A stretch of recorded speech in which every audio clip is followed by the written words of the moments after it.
Hey cuties, how y'all doing? It's me, Dara Lane, your host. I just wanted to warn you up at the top that the sound is a little off in this episode. I don't think it's too egregious, but in the first few seconds, there is a little bit of reverb that I just wanted to warn you about, and that it does stop pretty quickly. I know, I'm humiliated. Humiliated. Anyway, rate, review, subscribe. It really helps. And also, please join us on Patreon because I am about to start a recap series on the Anna Nicole show. It won't be like these episodes where I'm talking to guests. They will be written, researched, narrated. So kind of a hybrid of my storytelling episodes and my talkies, as I like to call them. Okay, enjoy the episode. Hello and welcome to another episode of Do You Remember This, where, we talk about Hollywood's best worst decade, the early 2000s, and right now we have another episode where we recap the Girls Next Door, the television masterpiece. And today I'm joined with Claire Parker. She is a comic podcaster. She is one of the hosts of Celebrity Memoir Book Club. Claire, how are you? I'm so good. Thank you so much for having me. Thank you for doing this. We were discussing via email that you have just recently read Holly's book, Kendra's book, and Isabella St. James's book. So this is very fresh in your mind. It's funny because even though I've read all three of those books, and I literally read Isabella's book last week, it has been a very long time since I've actually seen an episode of The Girls Next Door. So I felt like I had a lot of book smarts, but no street smarts. I had been... Do you know what I mean? I felt like a very academic lens to look at The Girls Next Door, and then to live it, I was like, oh, I forgot what it was like to watch almost nothing. So what was your experience of The Girls Next Door when it was on? Were you a big fan? Oh my God. Who is your girl, if you were? Okay, so first and foremost, huge fan. I was obsessed with the show. It is crazy to think that there was an entire generation of women out there who were raised on The Girls Next Door. And something I know from the books is that it was very important to them to have that family-friendly facade, that was a big part of the entire Playboy image, is that these are not the normal girls who take clothes off. These are your first grade teacher who you had a crush on, or the girl you grew up with, the girl next door, and she just happens to also be a kinky little freak. And so it's just because I fully bought into the happy, family-friendly bullshit that they were spewing. And then I was obsessed with it. I was a Kendra because I was also sporty. I thought she was the prettiest one. And looking back, she was by far the most janked in the face one. That might be too. Have you looked at taken a gander at the later seasons? No, but I've seen a lot of photos of her because I would do a lot of photo drops of her. Yeah, I mean this episode. So FYI, guys, we are recapping the season 1, episode 12, where they all go to Manhattan. But in this episode, I mean, I feel like Kendra's is never in any of the confessionals. She's not put together at all. She definitely looks better in later seasons and other episodes. But this episode, she's really also in one of the episodes or in one of the confessionals, she has green contact lenses in. So I think that could contribute. She also cannot finish a sentence. She truly is one of the less interesting people to watch comment on things. I was shocked actually to see that Bridget dominated the confessional time in this episode. Yeah, I think in the earlier seasons, because I've noticed that too with other episodes, and I do think from her broadcast journalism background, she was probably maybe the easiest person for the producers to get to just parrot back that makes the sense. Dialogue that or the commentary that they wanted. Whereas I can't imagine Kendra being able to do it. Kendra can't parrot her own thoughts. Kendra would start a sentence where there'd be a very obvious conclusion. At one point, I think she tries to make the joke that if somebody's rude to her, she's going to swing at them. And she gets as far as if they say something rude, I'll say, come over here. And then she can't figure out what would come next in her own fantasy. I'm like, you're not recounting a true tale, Kendra. Literally say any verb now. And she can't. The reality is Kendra was doing hard drugs during her brain's most formative years. Yes. And she's at this point in the show, she's only probably been off drugs for like a couple years. I feel like her brain still needed some time to like air out. Yes, we need to wring that thing dry, lay it in the sun.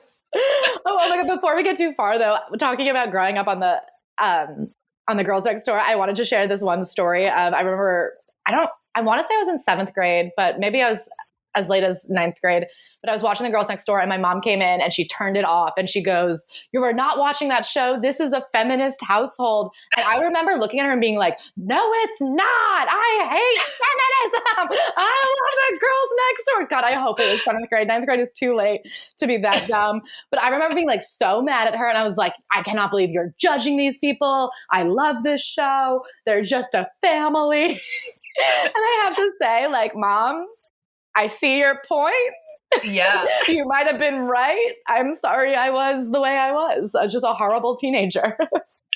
I actually don't remember what my parents' thoughts were on. I think I was completely allowed to watch it because I feel like my parents were kind of into it.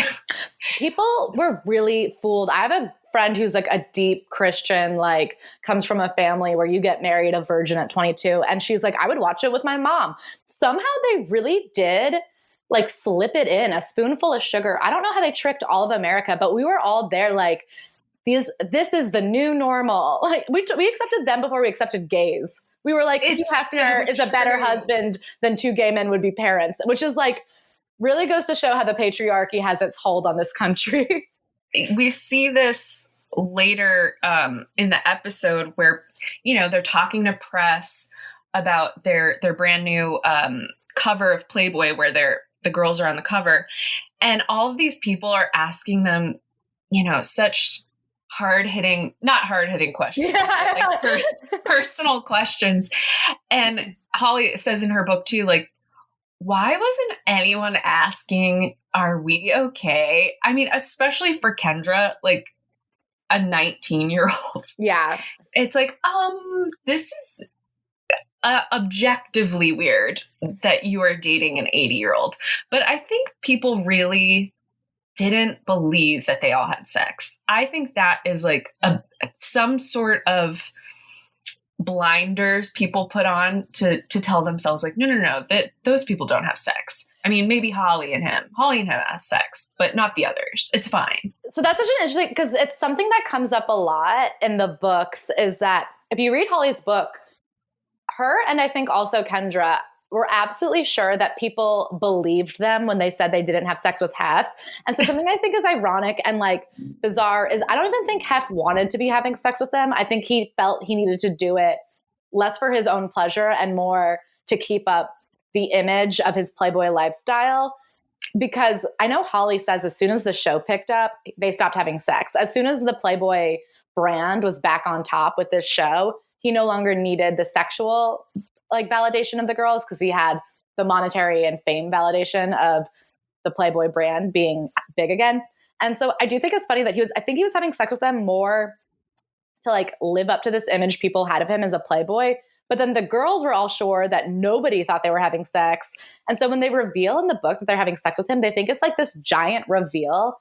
And and it's hard for me to remember what I thought before I read the books because now I've been reading their books for like a year. But I'm just like, yeah, of course you're having sex with him. You were like living, like you were all kind of like concubines almost. Like that was your job, was to have sex with this man. He was only having sex with them so people would think he was having sex with them. They thought nobody thought they were having sex with him. They were secretly having sex with him. It was like, who was the sex for? I don't understand. It was definitely for him to uphold an image. I also think it was some sort of, I think he really had like legit OCD, not just like, oh my God, I'm so OCD. Like I have to have my apartment clean. Not like Khloe Kardashian's OCD where your cookies are just aesthetic.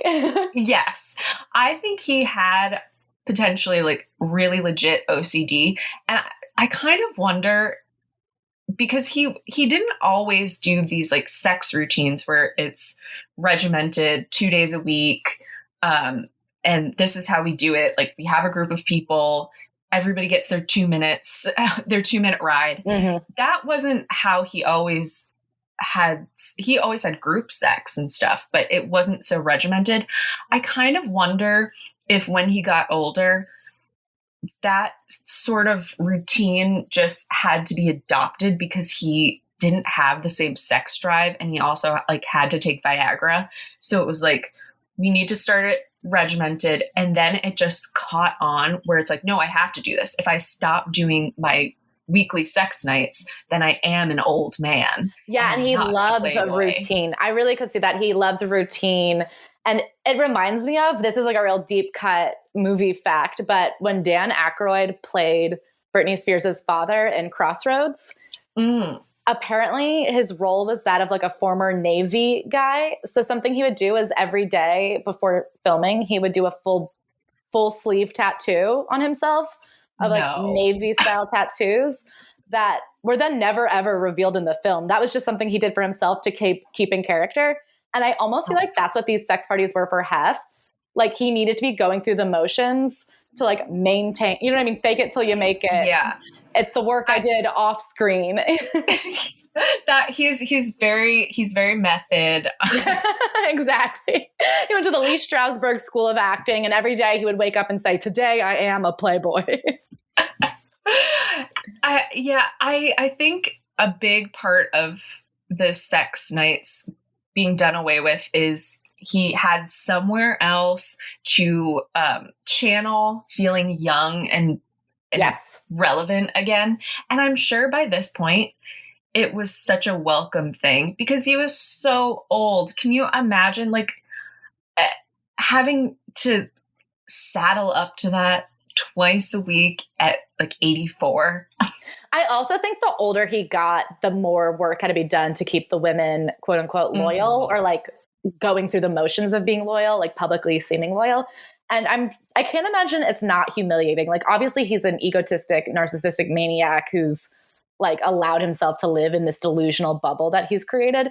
But Isabella St. James talks a lot about how when he would have sex with these girls, he had to take Viagra at the exact right minute. If he didn't plan it perfectly, he couldn't get hard that night and nobody could have sex.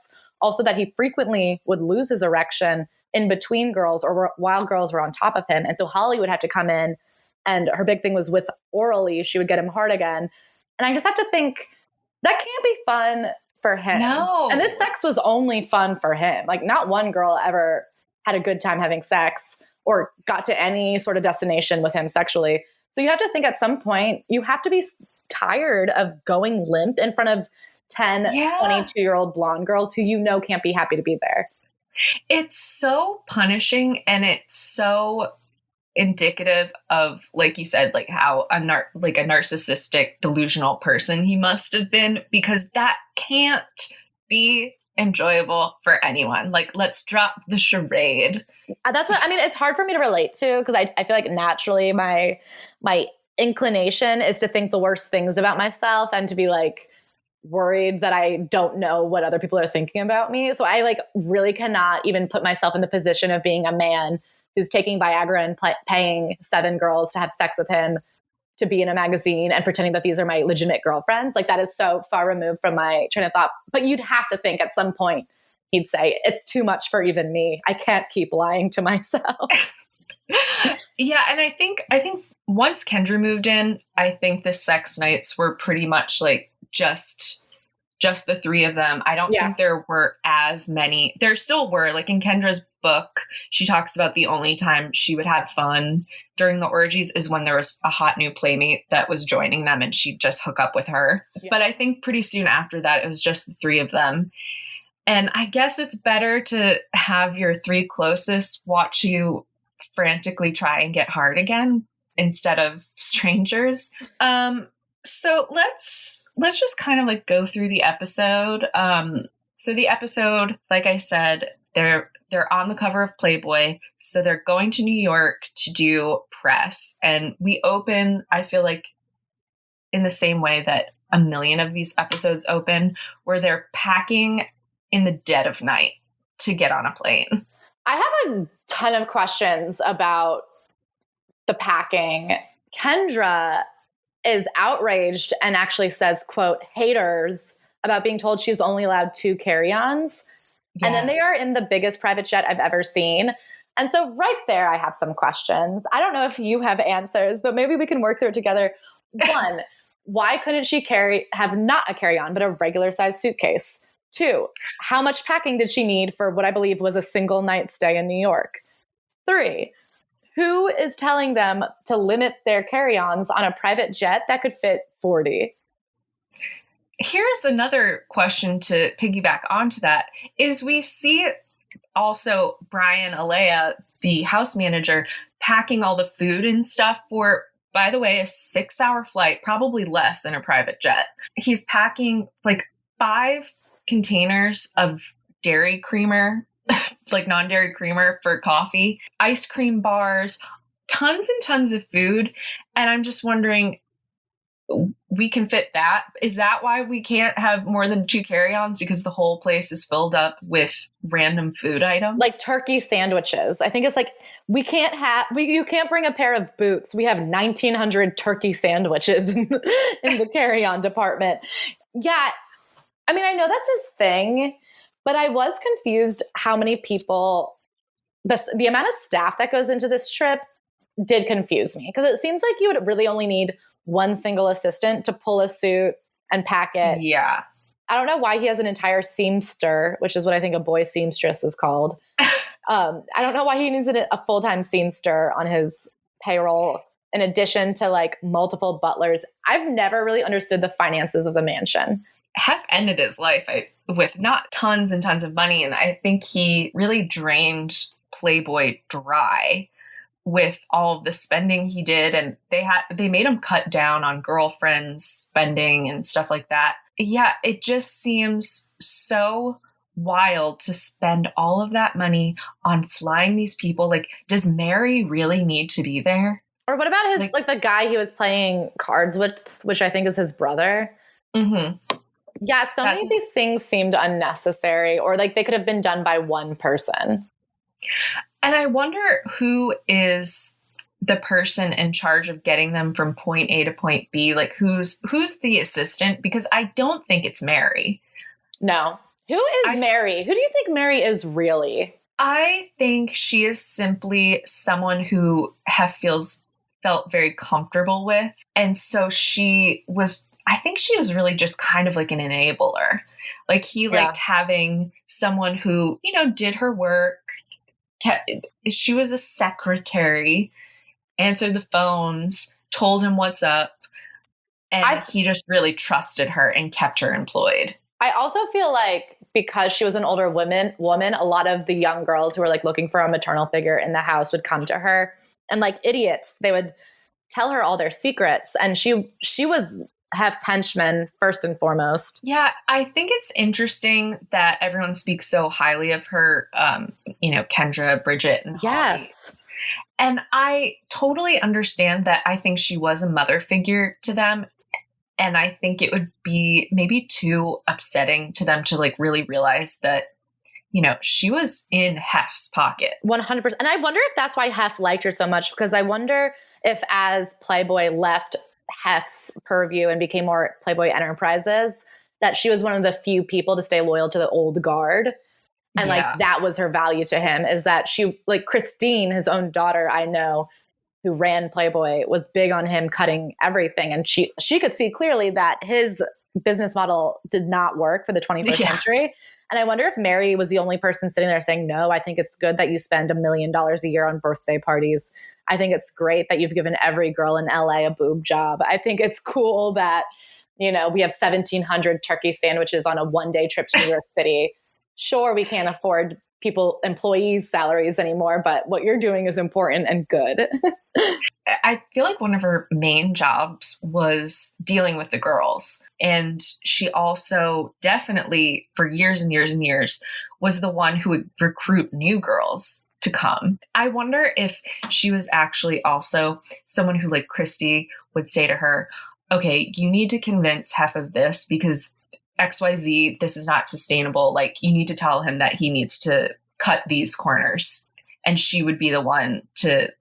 That's really interesting. I mean, in Tori Spelling's memoir, there's like this shady figure who kind of comes out of nowhere. And when she's like beefing with her mom, he would come in and play both sides. And he very much was the person who'd be like, Tori, I'll get it done for you. I'll convince your mom. But meanwhile, he was saying the mom, Candy, I'll get it done for you. I'll convince. And really all he was doing was absconding with the fortune.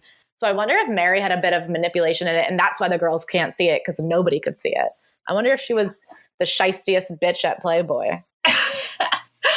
I do think, she has more of an edge than anyone ever gave her credit for, because she was this old woman. And I mean, in the my last recap episode, my guest was like, oh yeah, Mary was someone who could call up these young women and invite them to come, and it would be non-threatening. Like, oh, this nice lady, if she is co-signing. Yes, she was very much like the fake face of it, the Allison Williams of the Playboy Mansion.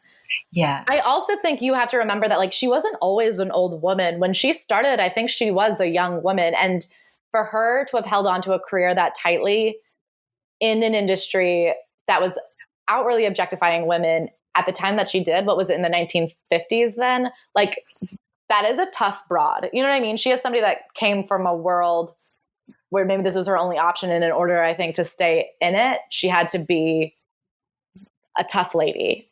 And absolutely. So now we see this like softened old woman version, but I think she's got like some grit in there, this kind of, I'll do whatever it takes attitude. So speaking of Mary and sex, on the private jet they take, of course, because Hef could never be in the gen pop of an airplane, even if it was in first class. They talk about joining the Mile High Club, which Mary has to explain to Kendra. That's a time when you got to find the right partner and you join the Mile High Club. What do we sign up? Where do we sign up? You have to recruit somebody. I was looking for volunteers, but no one. Well, you recruited me. It's a sexual thing, Kendall. It is? If you get laid in an airplane, that's the Mile High Club. Oh, if you get laid on an airplane? Yeah. Well, maybe we could join the Mile High Club on the way home. Yeah. Well, can we even back it up before that? Because I think there was that really interesting and telling moment of Bridget is saying, I want to join the Mile High Club. I keep trying to recruit people, but nobody's interested. And then they make it out like she's been looking at the plane who will have sex with her in the bathroom. They pan to Hef. He's playing cards with another old man, presumably his brother. And you're just sitting there going, like, the image it gives is that there are these hot, horny young women who are desperate for sex, but Hef is just too old to please or even get up or getting engaged with it. Yeah. And so that's how it reads, which is funny because that's what you would think. You'd be like, yeah, all these hot young things and you don't know what to do with them. And then it gets to the amazing part where Kendra's like, what is that? She just goes, I'll sign up. Where do you recruit? And Mary, bored as hell, goes, Kendra. Kendra. It's a sex thing. Yeah, I do think Mary in that scene, you can see the like grizzled young woman behind her eyes. The way she's just, laid out on the seat, just really lounging. Like, oh, Kendra, it's when you get laid on a plane. Yes. And also her boredom with Kendra. Like it was also shocking to know that Kendra didn't know what the Mile High Club was. She was a true get dick down girl. I mean, she was having sex in her childhood. I think she probably had very rarely been on a plane, so plane culture was just, not reaching her. Yeah, she had no idea about plane sex. That was like another level. But if she's going to know anything about a plane, I didn't think she would know how like planes get made, but I assume she would know about the concept of having sex on one. Holly also says that she is a part of the Mile High Club, and I was listening to the commentary of this episode on the DVDs, and Holly does say for inquiring minds, Hef and Holly joined the Mile High Club the February before they filmed that, when they were on their way to Orlando, which I'm guessing was on their way to Disney World. Yes. What a place to do it, on the way to the happiest place on earth. Wow. So I guess my girl would have still been there because she didn't leave. Isabella St. James left that April of 2004. 2004. I guess this came out 2005, so maybe she wasn't there. But it's funny. That's like where it gets interesting to me, because later when we get into the View interview and they talk about not liking when people ask them about sex, they are very happy to talk about their sex lives. And I understand it is different in like a gotcha interview versus a book, but in their books, they go into great detail about what it was to have sex with Hugh Hefner. And even on that, I mean, on that DVD commentary, I'm sure that was done within 6 months of the show coming out. Yeah. It's interesting that they would like refuse to say it on an interview, but they are happy to talk about it. Like, it's not a secret. It was weird, actually, how all of a sudden they clammed up about it. It's almost like when they're filming at the mansion, they're like in their own little world. They kind of forget about what they're talking about, but being in like mixed company, they're suddenly very clammed up about it. I will say The View is like probably the absolute worst place to take these three women to. Yeah. I mean, that story about, they say that the first thing the women said to them when they came out onto The View is that, oh, do you always sit like this? But in reality, they had been given one chair that they all had to share. So they were kind of sitting on top of each other. And it's like, yeah, that's fucked up. You guys put them in that position, that situation, and then made fun of them. But I don't know, they are such an interesting like study in like feminist discourse, because I do think you could argue it both ways. On the one hand, it's like, leave women alone. These are the choices they made. But on the other hand, it's like, I don't know, there are bad choices that can be made by women. Actually, feminism is agreeing with women 100% of the time. I get that. Stop. I get that comment sometimes on TikTok. They're like, how dare you tear down a woman? I'm like, this woman murdered somebody. And they're like, it's her right. Slay queen. Yeah, I'm like, okay. People scare me. Yeah, I kind of get why they didn't want to talk about it on The View, because it really pulled the narrative away from them, because on their own show, they get to kind of just do it with a wink and a nod. It's never like, well, how do you do it? It's always very subtle and without judgment. And it's like, no, we all love each other. We're family. And I mean, I don't even think that they speak too much about Kendra and Bridget having sex with them on the show. I think they kind of just like use innuendo. So I can see where if they don't share it on the show, it's not like being on a different reality show where it's like, well, it's not like being on Southern Charm or something. It's like, well, you opened yourself up to this, so we get to talk about who you have sex with. It's like, we don't normally talk about this, so I'm sure it is kind of jarring to have Joy Behar. And I see that, but I think the reasonable retort to that is that they were there to promote the cover of Playboy that they were all in posing nude. Very salient point. Because I just had this disagreement with my friend who I watched the episode with, and she was saying that too. She's like, well, it's not, you don't get to just ask anyone about their sex lives. But I'm like, if I was on the cover of like Shape magazine and then I did an interview to promote it and they asked me about my diet and I got up there and was like, how dare you reduce a woman to her diet and weight? Like, that would be a little bit ridiculous. I feel the same way about the Ask Her More movement about red carpet events, when they're like, stop asking women who they're wearing. And I'm like, I don't know. The whole point of a red carpet is it's like a fashion moment to celebrate the designers who crafted your gazillion dollar outfit that 20 different people had input on. Like, I don't know. Sometimes there are times and places, and I think when you're wearing $1 billion gown with hair and makeup, it's reasonable to say, who should we give credit to? And I think when you're on the cover of a sex publication, it's fair to say, who do you have sex with? Yeah, I think that Joy and Barbara were just such hard-nosed bitches, just in general, that I'm sure a big part of it was just they only wanted to have them on to dress them down. And I think they talk about, so Kendra and Bridget go to Mary and they say, we're really nervous about this. We don't want to talk about sex. And then Mary brings it to Hef, and Hef's like, oh, the pre-interview woman was really nice to me. Yeah. And it's like, yeah, of course she was, because you're the man in charge. Yes. And she doesn't want to tip you off that everyone's going to be really rude or judgmental.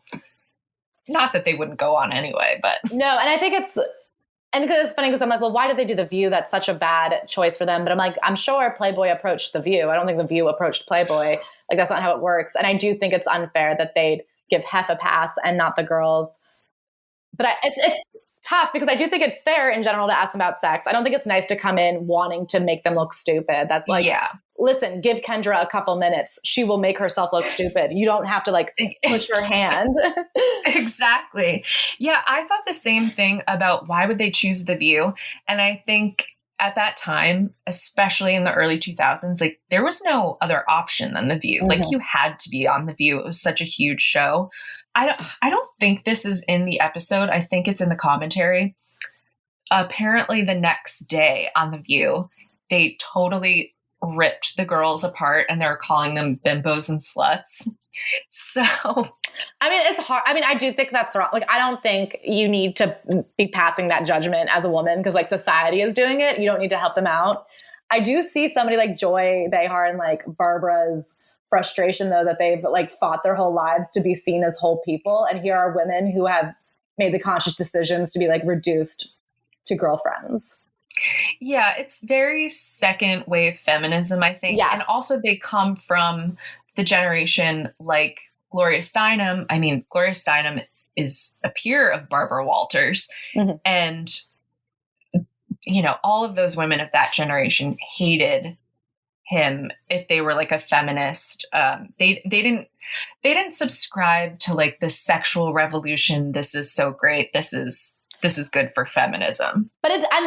But this wasn't, you know what I mean? Like, this was not. I'm sorry, but I don't think any single wave of feminism sat and said, the dream is that one day 10, 20-year-old women can sit around on the floor and wait for a 78-year-old man to get hard and hope that you can hop on for 10 seconds while you pretend to make out with another girl so that he gets hard again.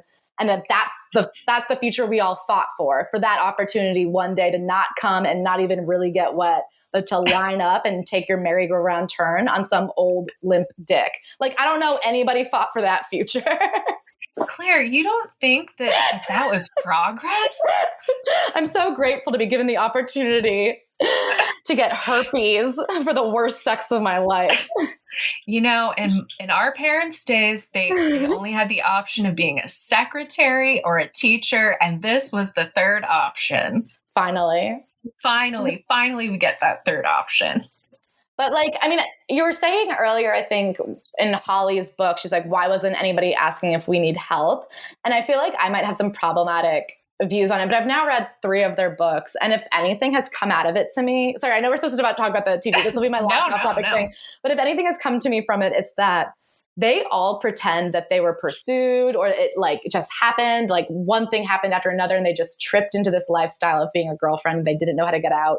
If there's one thing I'm sure of is that every girlfriend in the house set her sights on being a girlfriend and like pursued it. Even Kendra, who was like, I don't know, I just showed up one day and Hef saw my photo and wouldn't stop calling me. According to Isabella, that's not really how it went down. Like, you know what I mean? Like I think they all knew it was a system. And I think they all thought it was a system that they could win. And then none of them really won it. And so it's hard for me to have, I think, the sympathy that Holly is now calling for retroactively to be like, no, I was a poor, young, innocent girl who thought I was in love and instead I was manipulated. She had spent like 5 years prepping to get in Hef's view line and then did everything she could to like win that game. And then I do think she won. She came out with like 3 books, 2 TV shows. She's, you know what I mean? She got what she wanted, which is like fame, notoriety, and money. And I don't know that I don't know. I don't feel bad I don't think any of them went into it not knowing what would happen. I think they just all thought they'd be able to play it smarter. Yeah, I think they all equally pursued it. And I think with Kendra too, she plays it the most coy. And I also think because the Playboy brand really likes her the best because she knows where her bread is buttered, they never really push back against it. And I've seen actually some interviews with Hef where he really kind of backs up her version of events. And after Holly leaves, he's kind of like rude about it. And he's like, yeah, she really wanted me. I was never attracted to her, blah, blah, blah. But I saw Kendra and I needed her right away.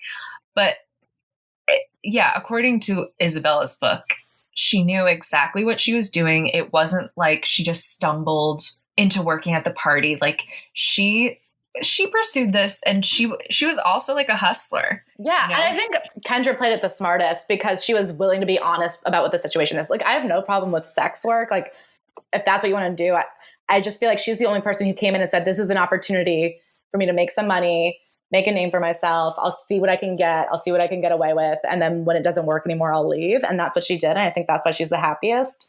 It was Holly who was trying to play this in-between game of like, no, we're really boyfriend, girlfriend. We might get married one day. You know what I mean? Like, yeah. And I think also with Holly, the problem is, and she kind of talks about this in her book, that at a certain point, if she were to just admit defeat, like, oh, I actually don't like what I'm doing here, it does make it like, oh, well, so you were like a bimbo and you basically prostituted yourself and like this was all for naught.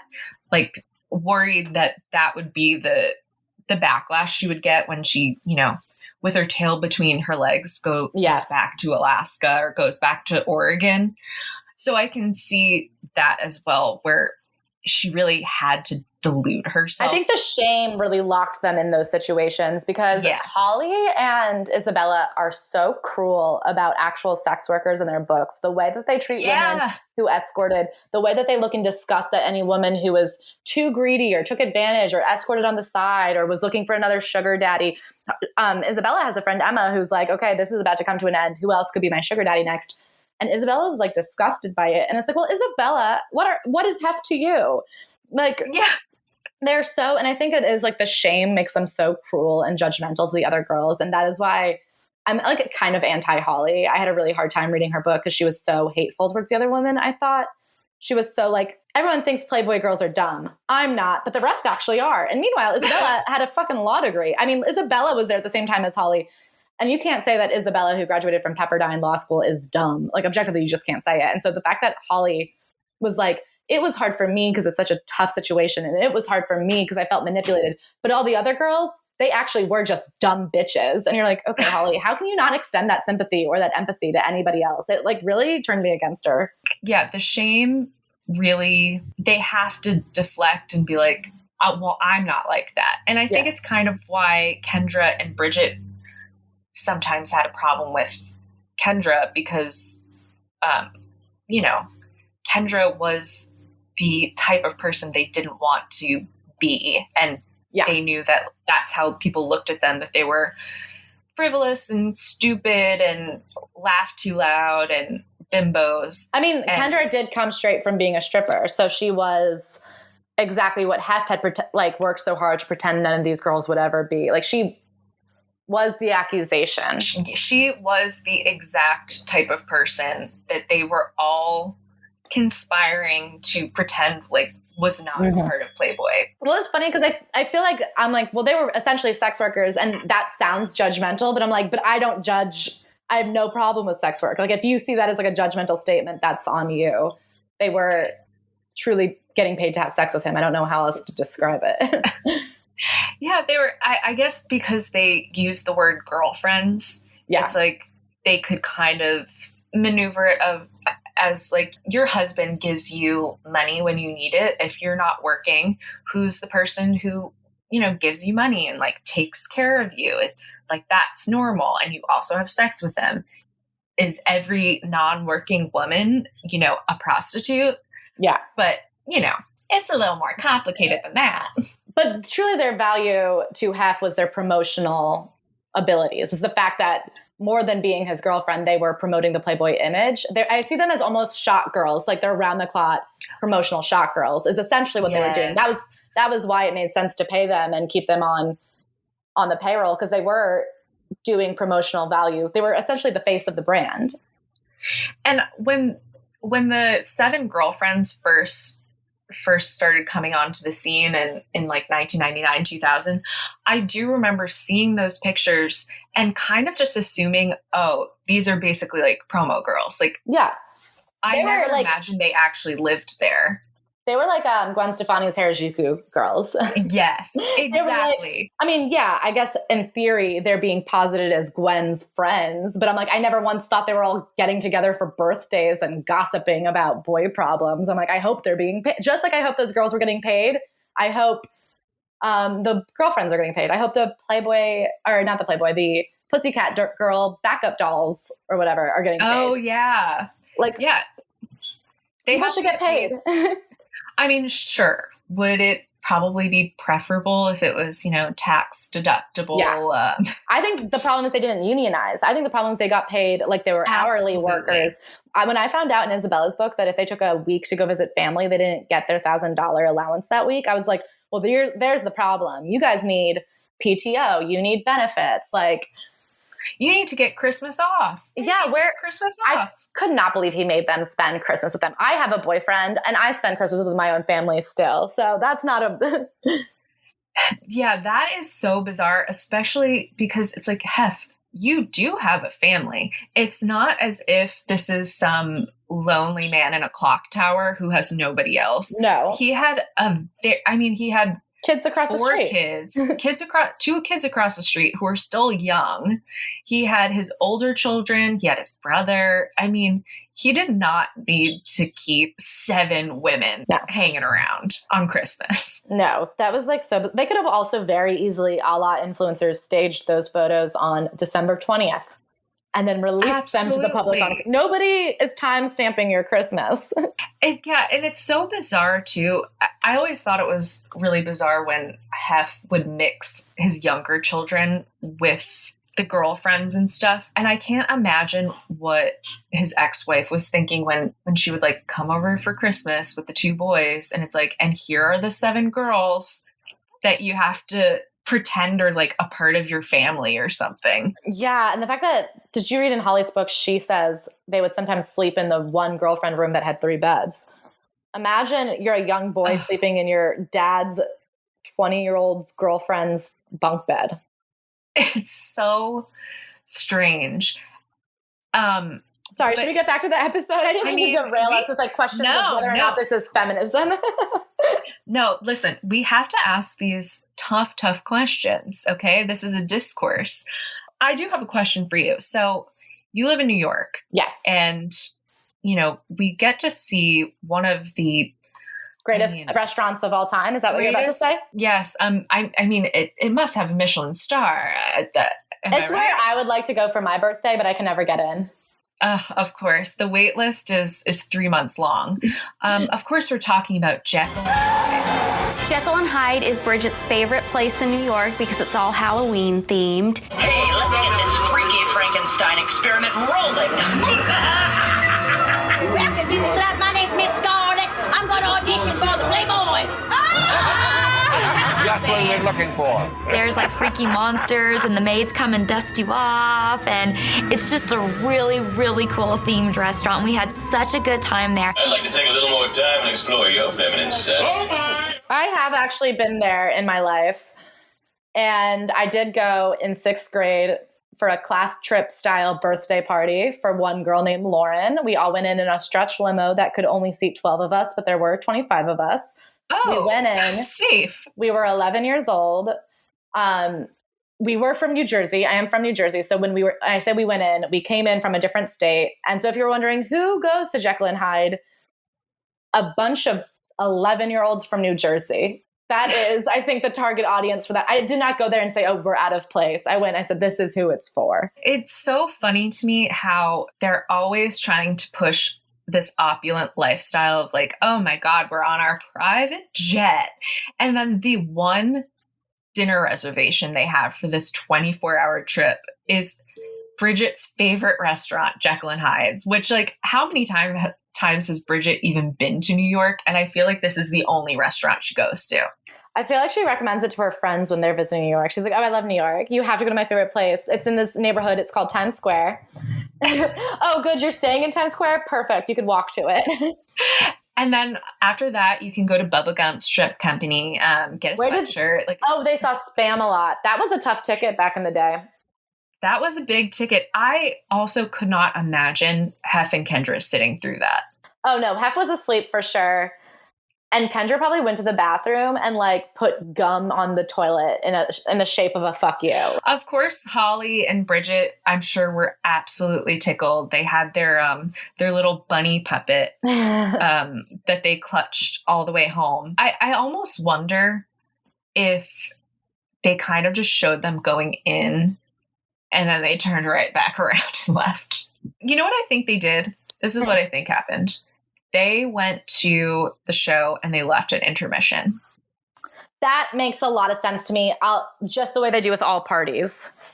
Yeah. They always leave early. They want the illusion of like, oh yeah, we're partying hard, but I knew that they had to leave every party early. When they left their own Playboy cover anniversary party early to get back on the plane so that they could not even get home in time for bed because they ended up sleeping on the plane. But when they left their own party early, that's when I was like, this is why it is just not worth it, because there are so many perks to being girlfriend and you don't get to indulge in one single perk. No, and that is one thing too where I feel like if you were a potential girlfriend, it wasn't until you were actually living there that you realized that all these perks you thought you were getting, you really weren't getting. Yes, and I do think that is I will give them this benefit of the doubt. I think he makes it sound way better than it is before you're a girlfriend. Before you've paid the price of your freedom, all of this free stuff does seem like free. And then, of course, you realize you've actually paid with your soul. And then I also do think once you're in the house, you underestimate how little truly free time there is. Because it seems like you're free until 9 p.m., but actually Hef doesn't let you go do anything that would ever make you too busy to, on the moment's notice, do like a photo shoot. Right. I like Holly and all three of them did like different classes and stuff. But yeah, I mean, they never... I think that's only because of the TV show. I think that was only permitted because he didn't need them around anymore to do like promo shoots. Now the promo shoot was being on the TV show. And so they were allowed to take classes because it like filled airtime. Well, Kendra took classes before the show ever started. Like in the first episode where they show her in massage therapy school, that was actually after she had graduated. So she had graduated before the show ever started. And then, you know, of course, never needed to actually become a masseuse. Yeah. I mean, definitely a different life for Kendra. So I think they did have downtime during the day. They definitely had downtime, but like I know that you had to get special permission from Hef. And I think if you ever really wanted a job, it was very like, well, you can go 2 days a week for a couple of hours. Like, I think he made it a lot harder than it would seem on the outside to like take these outdoor lives. Yeah. And I think also like with Holly, her working at Hooters, once she showed that she was becoming independent with this job, like in the beginning, it wasn't threatening to Hef because she was just working for tips a couple days a week. But then when Hooters asked her to be a calendar girl or something, then Hef made her quit all of it because it was making her, it would make her too independent and able to leave whenever she wanted. Yes. Which, you know, is like the hallmark of an abuser. Yes. No, I mean, I do think that there was like this Island of Lotuses vibe, but the actual reality was much more sinister, that when you tried to like make escape routes, he made it very difficult. Yes. But in a way that you couldn't put your finger on. Do you know what I mean? I don't think he ever outwardly said, no, you can't get a job. No, you can't go to school. But I do think he'd be like, oh, you were gone all day and we needed you. I hope you're never gone again when I need you at the last minute. And then suddenly you're like, okay.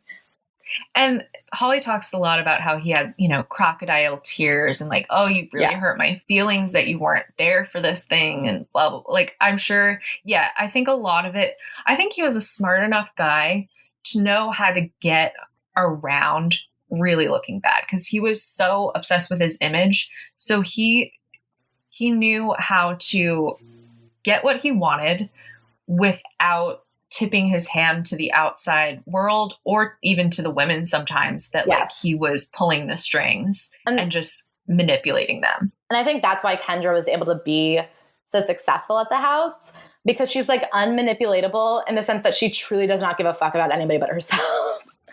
Yeah. Like she doesn't care if he's crying, and he knew that she didn't care. So he didn't even try to control her, because I think she would have just said, I'll leave. Yeah. And Holly says too in her book that Kendra was the only one allowed to have an outside manager and do outside gigs once they got famous. And it's really just because Holly and Bridget would go with whatever Hef said, and he knew that. So it was just a matter of, if they had been like, I'm doing whatever I want. Yeah. He would have no choice, I think, but to let them. He wouldn't have told them, oh, okay, well, you have to move out. The show's over. No, never. And that's where, like, I think it does get complicated, because I do think Holly, like, went in to try to get him to fall in love with her. Like, you know what I mean? I don't think she went in. She didn't want to play at both sides. And that was her mistake. Because she never wanted to give anybody the ability to be like, well, you're just in it for the money. So she pretended to be in love with him and, like, made herself in love with him. And then because of that, she was in this vulnerable position where he was really able to, like, torment and control her.